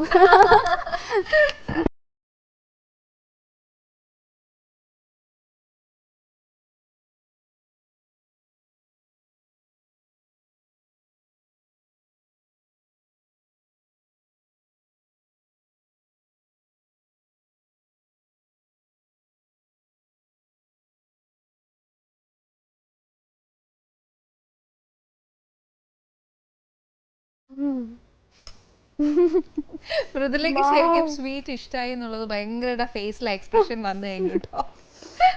സൂപ്പർ, ഒരു ക്വൈറ്റ് ഡിഫറെന്റ് ടേസ്റ്റ് അല്ലേ നമ്മുടെ നാട്ടിൽ കിട്ടുന്നതെന്ന്? അടിപൊളി ചേച്ചി. ഈ സിറപ്പ്, ഈ പായസം ലൂസ് ആക്കിയിട്ട് സാഫ്രൺ ഒക്കെ ഇട്ട് എടുക്കുന്നത്. ഓ ഓക്കെ, നല്ല ടേസ്റ്റ് ഉണ്ട് കേട്ടോ. അപ്പൊ എന്തായാലും മൃദുലയ്ക്ക് നമുക്ക് ഈ റെസിപ്പി എന്തായാലും പറഞ്ഞുതരാം കേട്ടോ. സ്വീറ്റ് ഭയങ്കര ഏറ്റവും കൂടുതൽ ഇഷ്ടപ്പെടാനും കാര്യം എന്നാന്ന് വെച്ചാൽ എന്തായാലും ഉറപ്പായിട്ട് ഞാൻ റെസിപ്പി എഴുതി തന്നെ കൊടുത്തു വിടും. പക്ഷെ എനിക്ക് ഇതുപോലെ ഇഷ്ടം പോലെ പാട്ടുകൾ പാടി തന്നില്ലേ. അതും ലതാച്ചിയുടെ എന്നൊക്കെ പറഞ്ഞാൽ മൃദുലേനെ ഞാൻ മിക്കവാറും ഇവിടെ നിന്ന് വിടുകയില്ല. അതായിരിക്കും ഏറ്റവും കൂടെ കുറച്ചുകൂടെ എനിക്ക് ഭയങ്കര ഇഷ്ടമാണ്. പുതിയ പ്രോജക്റ്റ് എന്തൊക്കെയാ നമുക്ക് ചെയ്യാൻ പോകുന്നത്? പുതിയ കുറച്ച് നല്ല പ്രോജക്ട്സ് ഉണ്ട്. ഇപ്പം നേരത്തെ പറഞ്ഞ പോലെ തന്നെ ഔസേപ്പച്ചൻ സാറിൻ്റെ 2 മൂവീസ് ഉണ്ട്. പിന്നെ എം ജയചന്ദ്രൻ സാറിൻ്റെ ഒരു പ്രോജക്റ്റ് ഉണ്ട്. പിന്നെ കുറച്ച് പുതിയ മ്യൂസിക് ഡയറക്ടേഴ്സിൻ്റെ കൂടെ വർക്ക് ചെയ്യാൻ പറ്റി. എല്ലാം നല്ല പാട്ടുകളാണ്. എല്ലാം എന്താ പറയുക, പ്രതീക്ഷയോടെ കാത്തിരിക്കുകയാണ്.